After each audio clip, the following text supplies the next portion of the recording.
Sir ये जो कला आपको आसला बर्तमान जो रामायण महाभारत रजाना कथा कहतु ना ड्रामा कथा ये जो कला आप जो एक्शन दिखती से किसी भय थाए कि सर जो कलार अभिमता बढ़ला कि मात्रा से रोल भितर आम पशि जाऊ आम डायरेक्टर कि आम शिक्षक जी भी कहे से शिखे आउ भय लगी ना तो दुर्योधन मारिया पुणी पुणी की कहीं देखिए आपणार रखिले विनाश काले विपरीत बुद्धि जो निजर विनाश समय पड़े आसो से बुद्धि भ्रष्ट हो कुरुक्षेत्र रण महायज्ञ कौरव मान गोटी गोटी करी देवी मु आहुति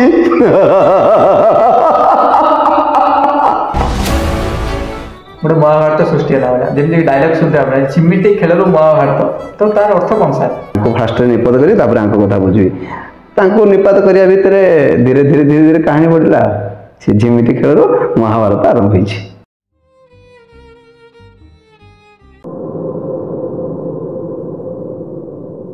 कला कला को केमिति आपण एंट्री कले सर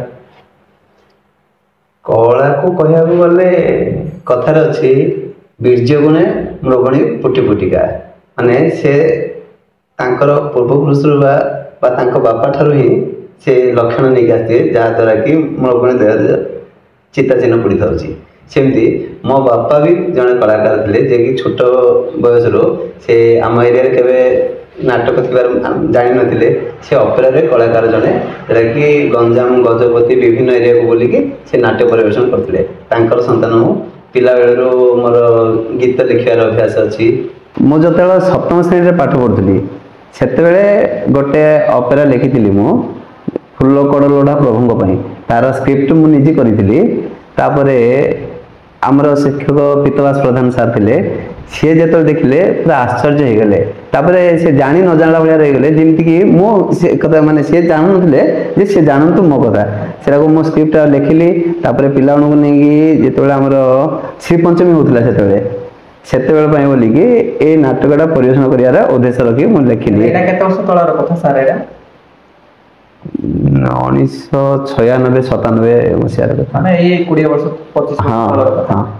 हाँ सर ये जो कला आपको आसला बर्तमान जो रामायण महाभारत रजाना कथा कहतु ना ड्रामा कथा ये जो कला आप जो एक्शन दिखती से किसी भय थाए कि सर ये कौन कह लोक प्रथम प्रथम भय लगुला किंतु जिते कलार अभिमता बढ़ला कि मात्रा से रोल भितर आम पशि जाऊ आम डायरेक्टर कि आम शिक्षक जी भी कहे बारंबार पिटे से बारंबार बुझेबे सब पिला पलैला पाखे बस बुझेबे से कला भितर केमती पशिया पड़ो कौन आइडियोलोजी लगे से कला भितर बुझे से शिखे आउ भय लगी ना सर ये कला भितर कौन ऐसी जिनस अच्छी जमीक आमको शिक्षा मिले कला कला क्षेत्र सबकि शिखिपर सबकि शिखिपर कला किसी अन्य जिनस नहीं आम जीवन दैनंदिन जीवन गोटे कहानी को कलाकार निज भितर अल्प समय मध्य परिप्रकाश करदेव सर ये देखो आप कौ टाइप कलाकार हो पारती माने वर्तमान पर्यंत कौन कौन आप रोल्स कर एमती तो कहले मो छोट बेलू रोल कर आमर थिला मो कई जीव शाशुघर से मो हाकिम बाबू रोल करी अल्प छोटिया रोल है ना ना गाँव में अपेरा होता हाकिम बाबू से कहानी गोटे अलग कथा किंतु से रोल करती से भी बहुत जबरदस्त होता लोक मैंने पसंद करते फिल्म रे माने आमर जो अपेरा होता से गोटे कॉमेडियन हिरोइन करी झुमका बोलिकी सेटा भी खुशी होते सब लोग मत आदर करते हिरोइन साइड हिरोइन करी एमती धीरे धीरे धीरे बढ़ी थिएटर को आसी रामायण महाभारत हाँ सर ये देखो महाभारत कथा चिंता करिया महाभारत आप कौन रोल सर अच्छी सबको बोली समस्त जानते आप माने गाँव आप कौन डाक सर गाँव तो मु जड़े सरल निरीह मनीष छोटिया मोटिया कौन आपको गुड़ाए रोल्स कर रामायण भी महाभारत भी आप किसी अच्छी अंश ड्रामा रे देखि आपण रोचन गारे आपण कोन डाकुते ना सर जेमति कि कार कोन कहउतंदे प्राय जदी कार इच्छा मुताबिक काम हेलानी बोले से सकुनी भली षडयंत्र करियो से कोन आम कथा सुनियो ए प्रकार कथा कहंती ତ ଏବେ ଆପଣ ପ୍ରଥମ କଥା କୁହନ୍ତୁ ଯେ ମହାଭାରତ ସାର୍ ଆପଣଙ୍କୁ କଣ ଶିଖିବାକୁ ମିଳୁଛି ମହାଭାରତରେ ଶକୁନିର କଣ ରହସ୍ୟ ରହିଥିଲା ସାର୍? ମହାଭାରତରେ କଣ ଶିକ୍ଷା ମିଳେ ଏଇଟା ଛୋଟିଆ କଥା ନାହିଁ। ଯାହା ନାହିଁ ଭାରତେ ତାହା ନାହିଁ ଜଗତେ। ମହାଭାରତରେ ସବୁ କିଛି ଶିଖିପାରିବା, ଯାହା ଶିଖିବା ଆମେ ମହାଭାରତରୁ ବହୁତ କିଛି ଜୀବନଟାକୁ ମହାଭାରତରୁ ଶିଖିପାରିବା। ଏବେ ସାର୍ ଆପଣଙ୍କର ଯୋଉ ରୁଲ ଥିଲା ଶକୁନି ରୁଲ, ଏ ଯୋଉ ଶକୁନିର କଣ ରହସ୍ୟ ଥିଲା ସାର୍? ତାକୁ କାହିଁକି ପଲିଟିସିଆନ ବୋଲି କହୁଛନ୍ତି ଶକୁନି? ସମସ୍ତ ପ୍ରାଣୀ ନିଜ ନିଜ ଜାଗାରେ ବହୁତ ସରଳ ଥାନ୍ତି, ବହୁତ ସ୍ୱାଚ୍ଛନ୍ଦ୍ୟରେ ଚଳିବା ପାଇଁ ଚାହୁଁଛନ୍ତି, କିନ୍ତୁ କିଛି ଘଟଣା ଏମିତି ହୋଇଯାଏ ଯାହାକି ନିଜର ସ୍ୱରୂପକୁ ବଦଳେଇ ଦେଇ ସେମାନେ ଆଉ କିଛି ପାଳିଛନ୍ତି। ଯେମିତି ଜଣେ ସାଧା ସିଧା ମଣିଷଟି କେବେ ସେ ଜଣେ ବୀର ପୁରୁଷ ହେଇଗଲା ଆମେ ବି କହିପାରିବାନି। ଶକୁନି ମଧ୍ୟ ତା ରାଜ୍ୟରେ ସେ ଜଣେ ରାଜକୁମାର ଥିଲା, ଶାନ୍ତ ଶିଷ୍ଟ, ମାନେ ଭଗବାନଙ୍କ ଭକ୍ତିରେ ମଧ୍ୟ ସେ ଲୀନ ଥିଲା। ଯେତେବେଳେ ଏତେ ଗୁଡ଼ାଏ ପ୍ରତାରଣା ହେଇସାରିଲା ତାଙ୍କ ପରିବାର ବିରୋଧରେ, ତାପରେ ତା ଦେହ ଭିତରେ ପ୍ରତିଶୋଧର ବହ୍ନି ଜଳିଥିଲା। ସ୍ୱାଭାବିକ ମଣିଷଟା ଯେତେବେଳେ ଆମର ଦର୍ପଣ ଯାହାକୁ କହୁଛେ, ଦେଖିଲେ ମୁହଁ ଦିଶେ ସୁନ୍ଦର କିନ୍ତୁ ଭାଗିଗଲେ ଅସ୍ତ୍ର ଭଳି କାମ କରେ, ସେମିତି ସାଧା ସିଧା ମଣିଷ ଶକୁନି ଯେତେବେଳେ ତାର ହୃଦୟ ଭାଗିଯାଇଛି, ତାର ପରିବାର ପ୍ରତାରଣାରେ ପଡ଼ିଯାଇଛନ୍ତି, ସେତେବେଳେ ସିଏ ମଧ୍ୟ ଗୋଟେ ଅସ୍ତ୍ର ହେଇଗଲା। ଆକ୍ଚୁଆଲି ସାର୍ ଶକୁନି କି କାହିଁକି ଯନ୍ତ୍ରଣା ହେଲା ସାର୍? ଯାହା କିଛି ପୁରାଣରେ ଅଛି, ମାନି ଦୁର୍ଯ୍ୟୋଧନ ତାକୁ ଯେତେବେଳେ ଗୋଲକର ସୂତ କୁହାଗଲା ଭୀମଙ୍କ ଦ୍ୱାରା, ସିଏ ଏତିକି ଅପମାନକୁ ସହ୍ୟ କରିପାରିଲେନି। ତାର କାରଣ ଖୋଜି ଖୋଜି ପାଇଲେ ଯେ ତାଙ୍କ ମା ଦିନେ ସାହାଡ଼ା ବୃକ୍ଷକୁ ବାହା ହେଇଥିଲେ। ସେ ବାହା ହବାରେ ଶକୁନି ଏବଂ ତାଙ୍କ ବାପା ଗାନ୍ଧାର ସେନଙ୍କର ହାତ ଅଛି। ନିହାତି ବାପ ଘରେ ହିଁ ତ ସେ ଦ୍ୱିତୀୟ ବିବାହ କରିଥିବ ନା, ପ୍ରଥମ ବିବାହ କରିଥିବ। ସେ ବିବାହ କାହିଁକି ସାହାଡ଼ା ବୃକ୍ଷ ସହିତ ମୋ ମାଙ୍କୁ ବାହା କରିଦିଏ, ସେ ଯୋଗୁରୁ ମତେ ଗୋଲକ ସୂତ ବୋଲି ନାମ ଦିଆଗଲା। ପ୍ରଥମେ ସେ ଲୋକକୁ ହିଁ ହତ୍ୟା କରି କହିକି ଆମ ମାନେ ଗାନ୍ଧାର ସେନା ଏବଂ ତାଙ୍କର 100 ପୁତ୍ରକୁ ଦୁର୍ଯ୍ୟୋଧନ ନେଇକି ପଥର ଗୃହ ମଧ୍ୟରେ ରଖିକି ଖାଦ୍ୟ ଅନ୍ନ ନ ଦେଇକି ତାଙ୍କୁ ତିଳ ତିଳ କରି ମାରି ଦେଇଥିଲେ। ତାପରେ ଯିଏ ବଞ୍ଚିଲା ସିଏ ନିହାତି ପ୍ରତିଶୋଧ ପରାୟଣ ରହିବ।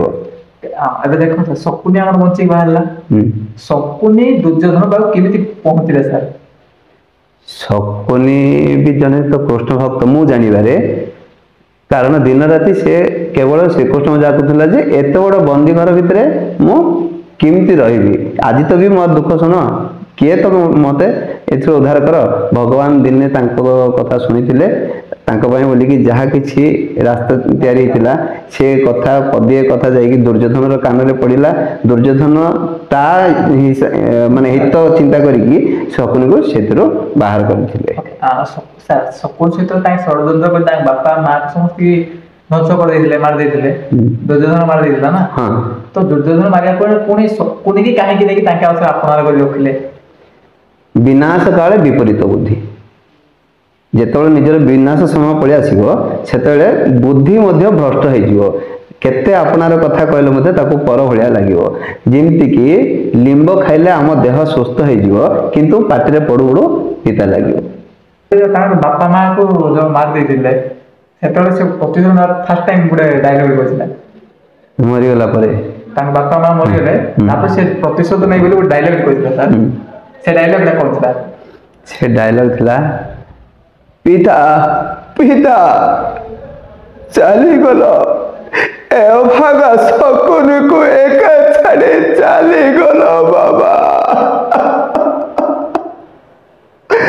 ସାରା ଜୀବନ ଶିଖି ଆସିଥିଲି, ଯତ ଧର୍ମ ତତ ଜୟ। যত ধর্ম তত জয় নাই, আজি ভুলে যাবি সেই অমৃত বাণীকে। স্নেহ প্রেম মমতার কণ্ঠ অবরোধ করে অন্তরারে জড়াইবি প্রতিহিংসার বন্যে। ଏବେ ତାପରେ ପ୍ରତିଶୋଧ ନା ତାପରେ ଆଉ କଣ ଅଛି ଇଣ୍ଟ୍ରୋ ଅଛି ପ୍ରତିଶୋଧ ନେବା ପାଇଁ ବୋଲି। ଯେତେବେଳେ ତାଙ୍କ ସହିତ କଥା ହବା ଦୁର୍ଯ୍ୟୋଧନ ସହିତ, ଦୁର୍ଯ୍ୟୋଧନ ଚାଲିଗଲା ପରେ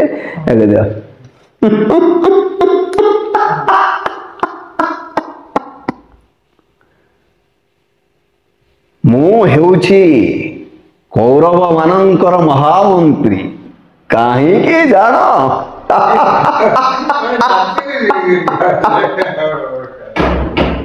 ଏଇ କୁରୁକ୍ଷେତ୍ର ରଣ ମହାଯଜ୍ଞରେ କୌରବ ମାନଙ୍କୁ ଗୋଟି ଗୋଟି କରି ଦେବି ମୁଁ ଆହୁତି। ଥୟ ଧର ଥୟ ଧର ଭଣଜା ଦୁର୍ଯ୍ୟୋଧନ, କର୍ଣ୍ଣ ରନ୍ଧ୍ରେ ଭରିଦେବି ତୋର ବିଷାଦ ଭରା ଅଗ୍ନି। ଆଉ ସେହି ଅଗ୍ନିରେ ସେହି ଅଗ୍ନିରେ ଜଳି ପୋଡ଼ି ମରିବ ତୁମେ କୌରବ 100 ଭାଇ।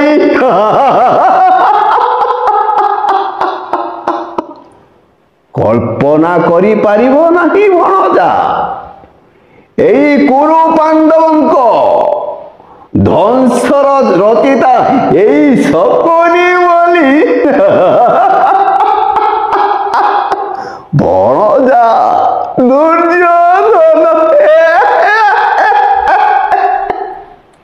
ଏବେ ସାର୍ ଦେଖନ୍ତୁ ଶକୁନି କି ଦୁର୍ଯ୍ୟୋଧନ ମାମୁଁ ଭଣଜା ସମ୍ପର୍କ କେମିତି ହେଲା ସାର୍? ବାସ୍ତବରେ ସେ ମାମୁଁ ଇଏ ଭଣଜା। କେମିତି ସାର୍? ଗାନ୍ଧାର ସେନ ତାର ପୁଅ ହଉଛି ଶକୁନି, ଗାନ୍ଧାର ସେନର ଝିଅ ହଉଛି ଗାନ୍ଧାରୀ। ଗାନ୍ଧାରୀର ସ୍ୱୟଂବରକୁ ଆମର ଅନେକ ରାଜାକୁ ନିମନ୍ତ୍ରଣ କରାଯାଇଥିଲା, କିନ୍ତୁ ପିତାମହ ଭୀଷ୍ମ ତାଙ୍କର ଦବଦବା ସେତେବେଳେ ଅଲଗା ଥିଲା, ଆଙ୍କୁ ନିମନ୍ତ୍ରଣ କରାଯାଇନଥିଲା। କାହିଁକି ନା ଆଙ୍କ ପାଖରେ ଯୋଗ୍ୟ ସନ୍ତାନ ସେତେବେଳେ କିଏ ନଥିଲେ। କିନ୍ତୁ ପିତାମହ ଭୀଷ୍ମ ନିଜେ ଯାଇକରି ଗାନ୍ଧାର ସେନଙ୍କ ରାଜ୍ୟକୁ ଗାନ୍ଧାରୀଙ୍କର ହାତ ମାଗିଥିଲେ। ଆଉ ଗାନ୍ଧାରୀ କ'ଣ ସେ କଥା ଜାଣିଥିଲେ? କୁମାରୀ ଥିଲେ ସେ ଜାଣିଥିଲେ ଯେତେବେଳେ ପିତାମହ ଭୀଷ୍ମ ମାଗୁଛନ୍ତି ସେ ଯାହା ହାତରେ ଦିଅନ୍ତୁ ନା କାହିଁକି, ତାଙ୍କର କଥାରେ ମୁଁ ରାଜି ହେବି। ସେଇ କ୍ଷଣି ସେ ପ୍ରସ୍ତୁତ ହେଇଯାଇଥିଲେ ବାହା ପାଇଁ। କାହାକୁ ବାହା ହବ, କୋଉ ମାନେ ସେ ମଣିଷ କ'ଣ, ତାଙ୍କର ନାଁ କ'ଣ କିଛି ଜାଣିନଥିଲେ। ହେଲା ନା, ବାପା ନେଉଛନ୍ତି, ଭୀଷ୍ମ ନେଉଛନ୍ତି ବାହା କରିବା ପାଇଁ, ସେ ତାଙ୍କ ସାଥିରେ ମୁଁ ଯିବି, ସେ ଯାହାକୁ ବାହା ଦେବେ ରାଜି। ଅନ୍ଧରାକୁ ବାହା କରିଲେ, ଦେଖିଲେ ଇଏ ବି ନିଜେ ଆଖିରେ ପଟି ବାନ୍ଧି ଦେଲେ। ସାର୍ ଏବେ ଦେଖିଥିବେ ମହାଭାରତରେ ପ୍ରତ୍ୟେକଟି ସବୁଠୁ ମେନ୍ ରୋଲ ହଉଛି ଶକୁନିର। ହଁ, ଶକୁନି କଲେ ସମସ୍ତେ ପଲିଟିସିଆନ କହୁଛନ୍ତି, ଗୋଟିଏ ବାସ୍ତବରେ ସେ କ'ଣ ଶକୁନି ସେମିତିକା ଟାଇପର ନା ତାକୁ ପରିସ୍ଥିତି ବାଧ୍ୟ କରୁଛି? ତାକୁ ପରିସ୍ଥିତି ବାଧ୍ୟ କରିଛି। ସେ ବି ତ ସାଧା ମାନେ ରାଜକୀୟ ଜୀବନ ବିତେଇବାକୁ ଇଚ୍ଛା ଥିଲା, ରାଜଗଦିରେ ବସି ରାଜ ଶାସନ କରିବା ପାଇଁ ବୋଲି କିଏ ଚାହୁଁନଥିଲେ, ସମସ୍ତଙ୍କର ଇଚ୍ଛା ଥିଲା। କିନ୍ତୁ ପରିସ୍ଥିତି ତାକୁ ଅଲଗା ମୋଡ଼କୁ ନେଇଗଲା, ଯଦ୍ୱାରା କି ସେ ଚକ୍ରାନ୍ତ କରିବା ପାଇଁ ବୋଲିକି ଧୀରେ ଧୀରେ ଧୀରେ ଧୀରେ ଚକ୍ରାନ୍ତକାରୀ ଯୋଜନା ଶିଖିଲା, ଆଉ ଚକ୍ରାନ୍ତି ହେଇଗଲା। ସାର୍ ଆମକୁ ଏଇଟା ଏବେ ଜାଣିବାକୁ ପଡ଼ିବ, ଏଇ ଯେଉଁ ମହାଭାରତର ଯେଉଁ ଚକ୍ରାନ୍ତ ପଲିଟିସିଆନ ଚାଲିଥିଲା, ଏଥିରୁ ଆମର ଯୁବ ସମାଜକୁ କ'ଣ ଶିକ୍ଷା ମିଳିଲା? ସେଟା ଥିଲା ଦ୍ୱାପର ଯୁଗର କଥା। ଯଦି କଳିଯୁଗ ସହିତ ଆମେ ସେ କଥା ପ୍ରତ୍ୟେକ ଷ୍ଟେପ୍ରେ ମହାଭାରତର ପ୍ରତ୍ୟେକ କଥାକୁ ଆମେ ଆଖି ଆଗ ରଖିବା। କିଏ ମିଶିଲା? ଦୁନିଆ ସ୍ୱାର୍ଥୀ, ସ୍ୱାର୍ଥ ପାଇଁ ବୋଲିକି ସମସ୍ତେ ମିତ୍ରତା କରିବେ, ଶତ୍ରୁତା କରିବେ। ସିଏ ମୋ ସହିତ କାହିଁକି କଥା ହେଲା, ଆମେ ମହାଭାରତକୁ ନେଇକରି ସେ କଥା ଗୁଡ଼ାକୁ ମନେ ପକେଇକି ଆକୁ ମ୍ୟାଚ୍ କରାଇବା। ସେ ସ୍କେଲ୍ରେ ଏଇ ସମ୍ପର୍କଟାକୁ ମାପିବା ଯେ କେତେ ଦୂର ଯୁକ୍ତିଯୁକ୍ତ, ଆର ପରିଣାମ କ'ଣ ହେବ, ଆଉ କାହିଁକି ସେ ଆମ ସହିତ ଭେଟ ହେଲା। ହେଇପାରିବ ପ୍ରତ୍ୟେକ ମାନେ ମହାଭାରତର ପ୍ରତ୍ୟେକ କ୍ୟାରେକ୍ଟରକୁ ଆମେ ଏଥିରେ ମାପ କରିବା, ଇଏ ଗୋଟେ ସ୍କେଲ୍। ହେଲେ ଏଥିରୁ ଯୁବ ସମାଜ କ'ଣ ଶିକ୍ଷା ପାଇବେ ସାର୍? ପ୍ରଥମେ ତ ମହାଭାରତକୁ ଭଲ ଭାବରେ ପଢ଼ନ୍ତୁ। ଯେଉଁମାନେ କୃଷ୍ଣ ଭକ୍ତ ଶକୁନିକୁ ଚକ୍ରାନ୍ତକାରୀ କହିବାର କେବେ ମଧ୍ୟ ପଛେ ନାହାନ୍ତି, କେବେ ମଧ୍ୟ ଚିନ୍ତା କରିନାହାନ୍ତି, ଯୁବ ସମାଜ ଶିଖିବେ କ'ଣ? ପ୍ରଥମେ ସେଇ ମହାଭାରତ ପଢ଼ନ୍ତୁ। ମହାଭାରତକୁ ଭଲ ଭାବରେ ଯେତେବେଳେ ହୃଦୟଙ୍ଗମ କରିବେ, ଶକୁନି ପ୍ରକୃତରେ କୂଟ ଚକ୍ରାନ୍ତିକାରୀ ଥିଲା ନା ଆଉ କିଛି ଥିଲା? ତା ହୃଦୟର ଭକ୍ତି କିଏ କେବେ ଦେଖିଛି କି? କେତେ କାନ୍ଦିଛି ସିଏ, ଏତେ ଯାକ ଶବ ଗଡ଼ିଗଲା, ସମସ୍ତେ ଶକୁନିକୁ ନିନ୍ଦା କଲେ, ମାତ୍ର 4 କାନ୍ଥ ଭିତରେ ଶକୁନି କେତିକି କାନ୍ଦିଛି ତାର ପୁରାଣ ପଢ଼, ସେ ଜଣାପଡ଼ିବ। ସେ ଶକୁନି କାନ୍ଦିଲା, ତାପରେ ଆମର ଏଇ ଯେଉଁ ସବୁ ଜିନିଷ ହେଲା ପରେ ଆମେ କ'ଣ ଏମିତି ଶକୁନିଠୁ କ'ଣ ଜିନିଷ ଭଲ ଜିନିଷଟା ଶିଖିଲେ ସାର୍? ଆମେ ଶକୁନିଠୁ କେଉଁ ଜିନିଷଟା ଆମେ ଭଲ ସେ ଶିଖିଲେ ଯେଉଁଟାକି ଆମକୁ ଶିଖିବାକୁ ମିଳିଛି ସାର୍?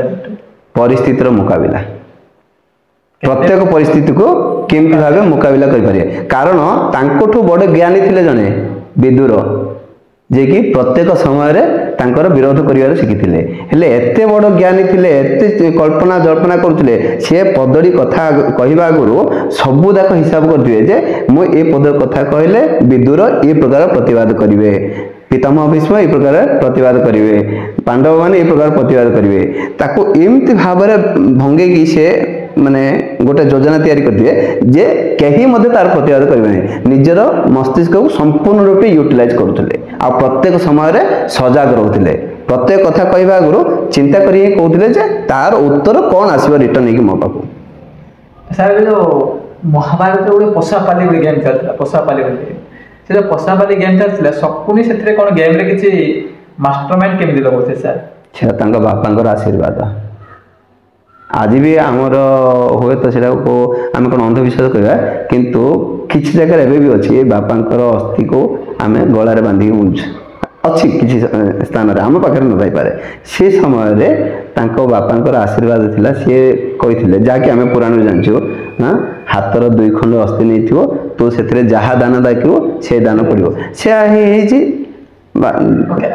जो दुर्योधन विन है जीति गले जो दुर्योधन तापर जो वस्त्रहरण कले से वस्त्रहरण करने मेन उद्देश्य कौन था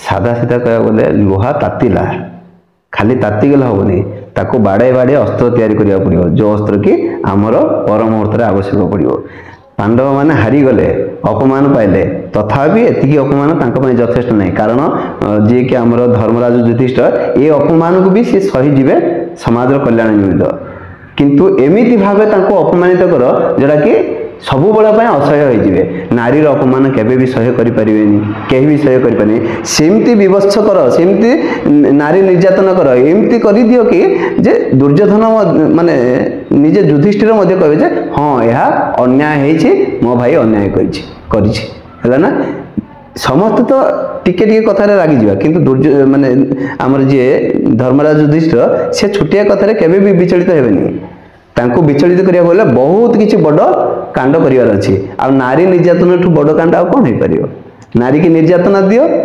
समस्ते विरोधी हे जिवे एबे हम देखिए सर हमर श्री कृष्ण सहित शकुनी के हम तुलना कर पारे सर केबे भी नुह कारण श्री कृष्ण होचि गुरु श्रीकृष्ण होचि भगवान शकुनी होचि भक्त तांकर हैला ना वास्तव रे श्रीकृष्णकर किछि काम शकुनी द्वारा होथला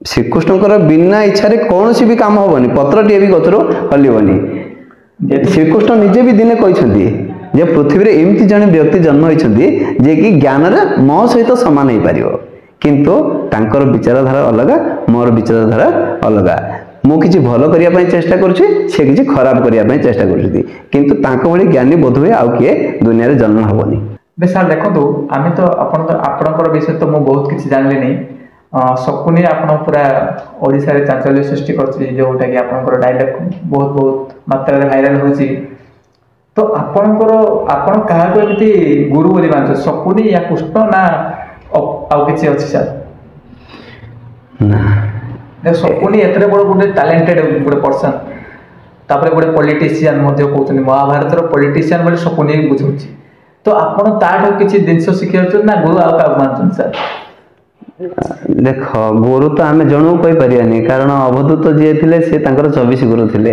मुझे तो रामायण रे राम रोल कली राम भूमिकार एते मते पसंद लगिला मो जीवन भी से प्रकार चली शांत शिष्ट चलता आउ से भी भल लगे मुझे भाविली रामकर प्रत्येक गुण को आचरण को मुझे आपणेबी आ सी तो मो गुरु हिसाब से सब राम राम जप चलता किंतु जिते शकुनी भूमिकार अभिनय कली आ मो प्रति जो सब चक्रांत हो सब अर्थ बुझिपाली आपड़ कहीं मो सहित हसी हसी कथा होती सी कथा कहला बेले मत आड़ नजर कहीं गणि आर अर्थ मु बुझीगली शकुनी भूमिकार एबे सर देखो तमे आपन तो केते वर्ष लाई जो शकुनी भूमिका रे नाटक करछन सर महाभारत रे पाखापाखि 10 वर्ष हो हां सर आपन 10 वर्ष होला ए जो नाटक रे करछन्ते तापर आगु भी महाभारत हम चलतिला ए महाभारत रे शकुनी रे चक्रांत कोन पय के माने बुझी पाल नथले के बुझु नथला समस्त बुझुले यदि शकुनी चक्रांत यदि बुझी थाते तारे जो दुर्योधन युद्ध होई नला दुर्योधन मर न थांदा ना मरि जाय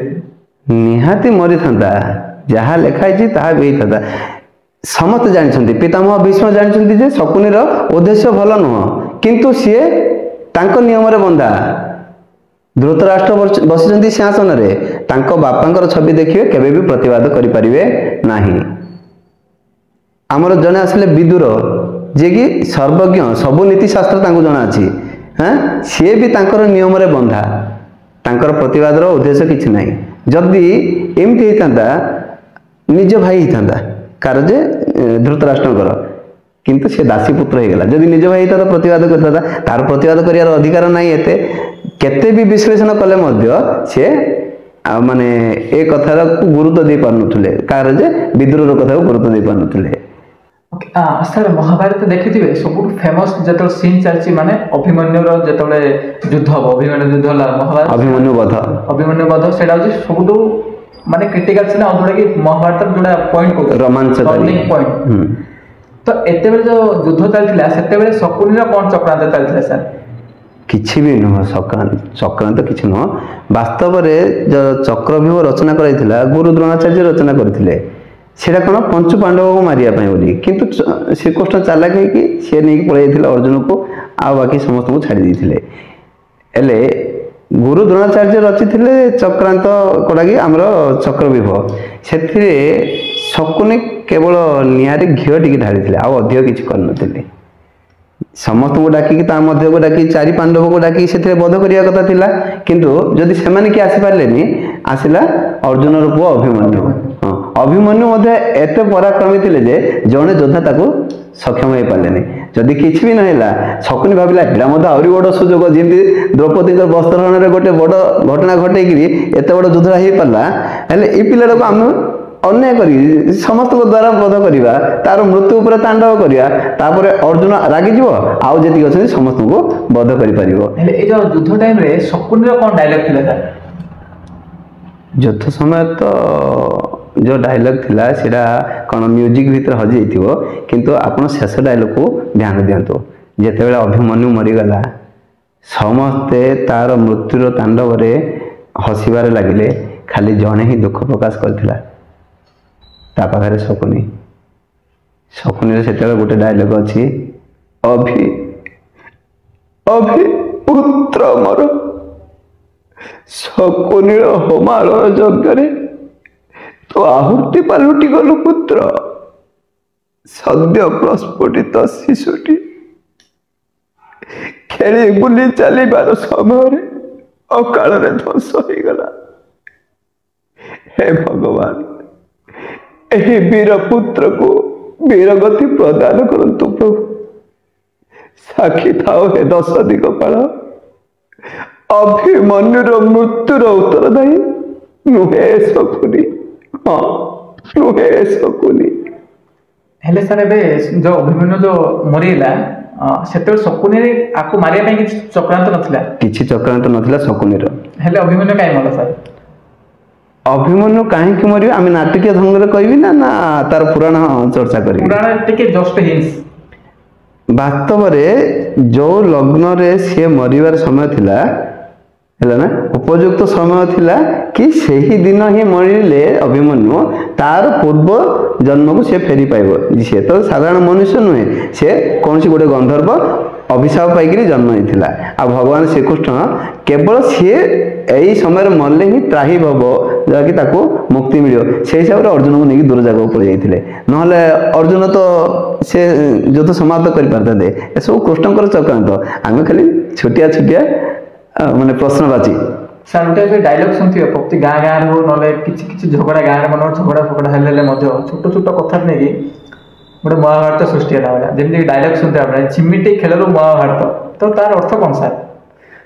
ଝିମିଟି ଖେଳରୁ ମହାଭାରତ ଆର ପ୍ରକୃତ ମାନେ ଅର୍ଥ କହିବାନି, କିନ୍ତୁ ଯାହା ମୁଁ ପୂର୍ବପୁରୁଷ ଆମ ବାପାଙ୍କ ସହିତ କଥାରୁ ଯାହା ଶୁଣିଛି, ଝିମିଟି ଖେଳ ମାନେ ସେତେବେଳେ ତ ଆଉ ବଡ଼ ଖେଳ ନଥିଲା, ନା ବାଡ଼ି ଦେଇକିରି ପିଲ ବାଡ଼ି ଖେଳ ଚାଲିଥିଲା।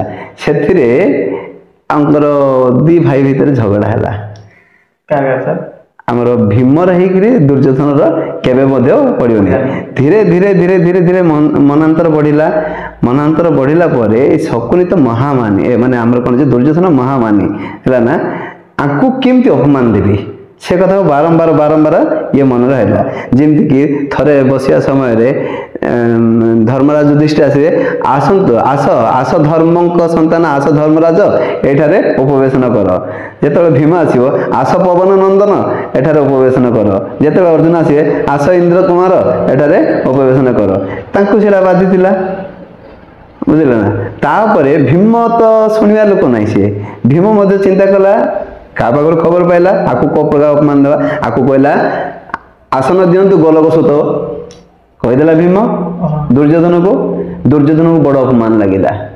ତାପରେ ଧୀରେ ଧୀରେ ଧୀରେ ଧୀରେ ସେ ପ୍ରତିଶୋଧ ପରାୟଣ ହେଇଗଲା। ଆଙ୍କ କଥା ବୋଲିକି ଆଙ୍କୁ ତ ଭାବିଲା ଯେ ପ୍ରତିଶୋଧ ନେବି, କିନ୍ତୁ ପ୍ରକୃତ ଆର ମୂଳ କାରଣ କିଏ ମତେ ଏହି ଅପମାନ ଦେବାର? ଗାନ୍ଧାର ରାଜବଂଶ। ତାଙ୍କୁ ଫାଷ୍ଟରେ ନିପାତ କରି ତାପରେ ଆଙ୍କ କଥା ବୁଝିବି। ତାଙ୍କୁ ନିପାତ କରିବା ଭିତରେ ଧୀରେ ଧୀରେ ଧୀରେ ଧୀରେ କାହାଣୀ ବଢିଲା। ସେ ଝିମିଟି ଖେଳରୁ ମହାଭାରତ ଆରମ୍ଭ ହେଇଛି। ତ ଆମେ ତ ସମୟ ତ ବହୁତ ହେଲାଣି ସାର୍, ବର୍ତ୍ତମାନ ଶେଷ କରିବା। এই ବ୍ରଡକାଷ୍ଟ କାର୍ଯ୍ୟକ୍ରମଟି ଆପଣଙ୍କୁ କେମିତି ଲାଗିଛି ଆମ ଅଡିଏନ୍ସ ମାନଙ୍କୁ ଜଣାଇବେ ସାର୍। ଡିଜିଟାଲ ଓଡ଼ିଶାକୁ ବହୁତ ବହୁତ ଧନ୍ୟବାଦ। ଆମେ ଗାଁ ଗହଳିର ଛୋଟ କଢ଼ିଟିଏ, ଏତେ ବଡ଼ ଅଭିଜ୍ଞ ପୁରୁଷ ମଧ୍ୟ ନାହିଁ କି ଏତେ ବଡ଼ ସୁନାମଧନ୍ୟ କଳାକାର ମଧ୍ୟ ନାହିଁ। ଗାଁରେ ରହିଛୁ, ଗାଁରେ ବଞ୍ଚିଛୁ। ଏ ଗାଁରୁ ଅନ୍ୟ ଗାଁକୁ ପଳେଇଗଲେ ଶକୁନି ବେଶ ଛାଡ଼ିଦେଲେ ସାଧାରଣ ମଣିଷ ସନତ ଜୀବ ହୁଏତ ଏତେ ଲୋକ ଚିହ୍ନି ନଥିବେ। ଶକୁନି ଭୂମିକାରେ ଚିହ୍ନିଥିବେ କିନ୍ତୁ ସନତକୁ ଚିହ୍ନି ନଥିବେ। ଆପଣମାନଙ୍କ ଦ୍ୱାରା ଆମେ କିଛି ପରିମାଣରେ ଲୋକମାନଙ୍କ ପାଖକୁ ଯାଇପାରିବୁ। ସେଥିପାଇଁ ଆପଣମାନଙ୍କୁ ମଧ୍ୟ ବହୁତ ବହୁତ ଧନ୍ୟବାଦ। ଧନ୍ୟବାଦ ସାର୍। ଭିଡ଼ିଓଟି ଶେଷ ଯାଏ ଦେଖିଥିବାରୁ ଆପଣଙ୍କୁ ବହୁତ ବହୁତ ଧନ୍ୟବାଦ। ଏମିତି ନୂଆ ନୂଆ ବ୍ରଡକାଷ୍ଟ ଦେଖିବା ପାଇଁ ଆମ ଚ୍ୟାନେଲକୁ ଲାଇକ୍, ସେୟାର ଆଉ ସବସ୍କ୍ରାଇବ୍ କରି ରଖନ୍ତୁ। ଜୟ ଜଗନ୍ନାଥ।